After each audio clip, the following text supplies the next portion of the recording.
ভোর হতে পাখির ডাকে ঘুম ভেঙে গেল।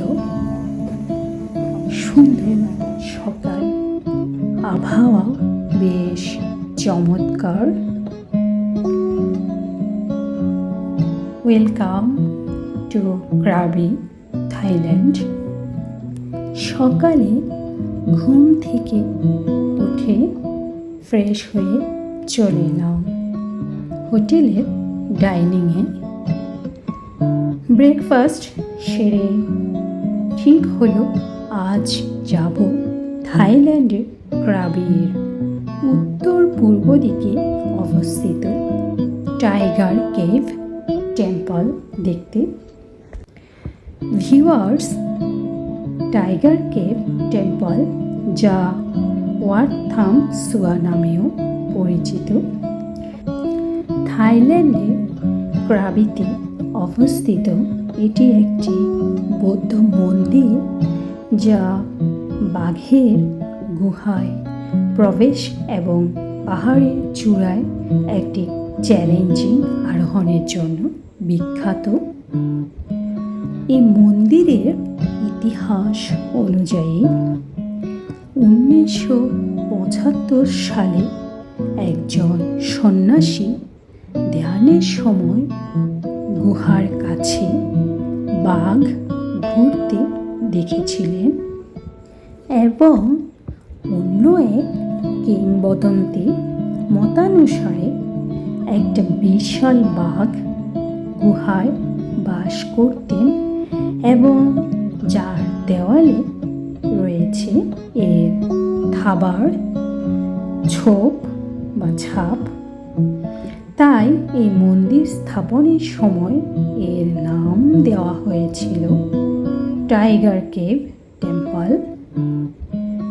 তো আমরা টিকিট কেটে হাঁটতে হাঁটতে চলে এলাম একদম শেষ প্রান্তে।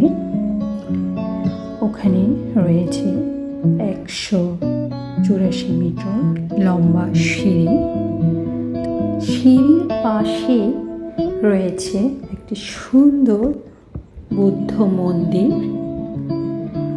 আর এদিকে সিঁড়ি বেয়ে আমরা উপরে উঠতে যাব।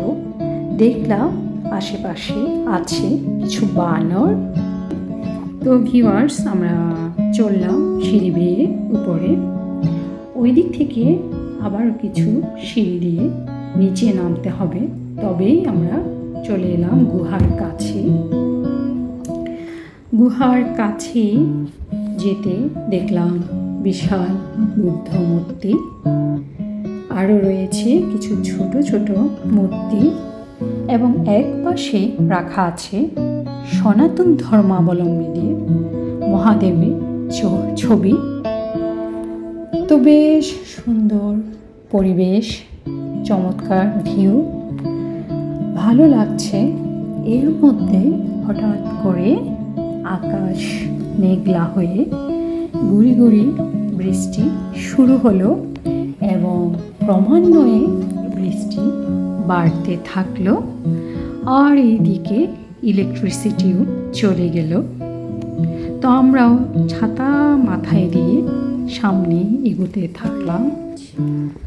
তো চলে এলাম সামনে বিশাল গুহার ভেতরে, যেখানে রয়েছে বুদ্ধদেবের মূর্তি ও আশেপাশে অনেকগুলো বাঘের মূর্তি সাজানো রয়েছে, আর দেওয়ালে আঁকা আছে বাঘের থাবার চিহ্ন। বেশ সুন্দর লাগছে দেখতে। তো এর মাঝে ইলেকট্রিসিটি এসে গেল। তো আমরা আরও ভেতরে ঘুরে দেখার সুযোগ হলো। তো আমাদের এই গুহার ভেতরে ভিজিট শেষে আস্তে আস্তে এগোতে থাকলাম সামনের দিকে, যেখানে রয়েছে শতবর্ষী বট গাছ। বিশাল বড় বড় বট গাছ রয়েছে। তো গাছ গাছালিতে পরিপূর্ণ এই গুহার আশেপাশে এই শতবর্ষী বট গাছ পেরিয়ে হাঁটতে হাঁটতে চলে এলাম একদম শেষ প্রান্তে। যদিও এটার নাম টাইগার কেভ টেম্পল, কিন্তু এখানে এখন কোনো বাঘ নেই। হাঁটার সময় মাঝে মাঝে মনে হয়েছে সামনে যদি কোনো বাঘ এসে পড়ে কী করবো তখন। যাই হোক, আমরা কোনো বাঘ দেখিনি, হয়তো ওখানে বাঘ নেই।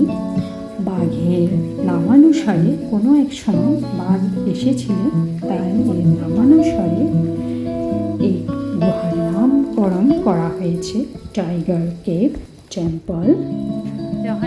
তো ভিউয়ার্স, আমরা একদম হেঁটে হেঁটে পুরোটা জায়গা পরিদর্শন করে চলে এলাম আবার সেই উপরে সিঁড়ি বেয়ে।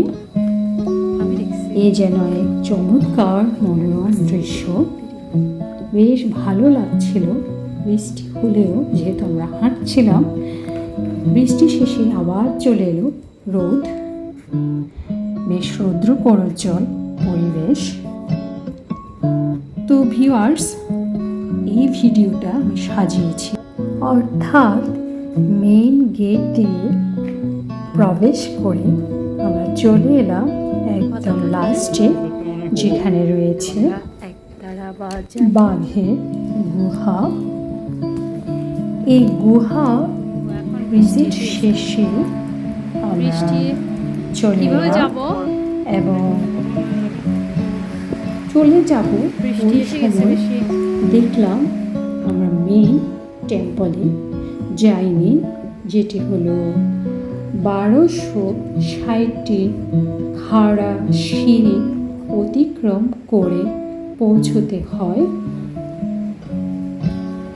তো আমরা ভাবছি একবার এই গুহা ভিজিট করে আবার তো সম্ভব হবে কিনা। তো ভিউয়ার্স, আপনারা পুরো ভিডিওটি দেখুন, ভালো লাগলে অবশ্যই সাথে থাকবেন, সাপোর্ট করবেন। তো ভিউয়ার্স, পরবর্তী ভিডিওতে আমরা শেয়ার করব আমরা কি 1260টি সিঁড়ি বেয়ে যে উপরে চূড়ায় পৌঁছেছিলাম, সেখানে কি আছে, কি ছিল। তো আপনারা পুরো ভিডিওটি দেখুন, আপনাদের ভালো লাগবে। তো ভিউয়ার্স, এই ক্রাভি টাইগার কেভ টেম্পলটি অবস্থান ক্রাভি টাউন থেকে সামান্য একটু দূরে একটু বনাঞ্চলে অবস্থিত। আর এখানে সকালের দিকে গেলে গরম কম থাকে এবং ভিড় এড়ানো যায়, যেহেতু এগুলো টুরিস্ট স্পট বা পর্যটকদের জন্য এগুলো বেশ বিখ্যাত জায়গা। আর এছাড়াও সূর্যাস্তের সময় এখানকার দৃশ্য খুবই মনোরম হয়। তো ভিউয়ার্স, আজ এই পর্যন্ত। পরবর্তী ভিডিও দেখার অনুরোধ রইল। সবাই ভালো থাকবেন। তো চলুন।